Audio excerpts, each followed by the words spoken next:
First and foremost, I want to thank God for the gift of fathers.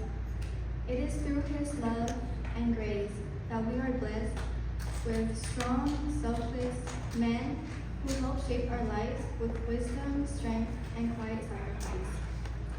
Father's Day is more than just a date on the calendar. It's a chance to pause, reflect, and truly honor the man who has guided us, protected us, and loved us unconditionally.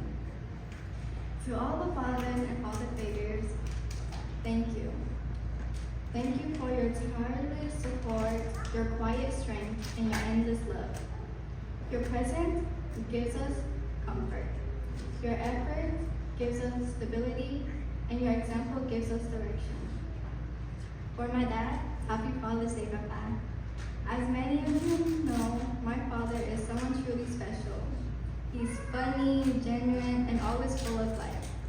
He laughs with me, listens without judgment, and somehow always knows how to lift my spirits without needing to say a word.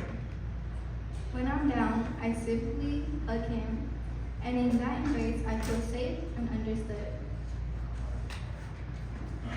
He is more than a hardworking man. He's a nurturing soul who cooks the most delicious meals and puts his heart into everything he does. Every Wednesday after school, he picks me up and takes me to the store so we can get the ingredients for my favorite dish. It may seem small, but to me, it means everything. It's one of the many ways he shows his love without saying a single word. Though he doesn't speak much English, his actions speak volumes of love, dedication, and quiet strength. He's my protector, my provider, and my superhero. Psalms 103, verse 13 says, "As a father has compassion on his children, so the Lord has compassion on those who fear him."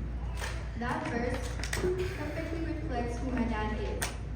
Compassionate, strong, and always present. I may be the oldest, but I'll always be his little girl. Happy Father's Day to all the amazing dads out there. Let us always love, respect, appreciate, help, and obey our fathers. Not just today, but every day. They deserve it more than words can say. Thank you, and may God bless all our fathers.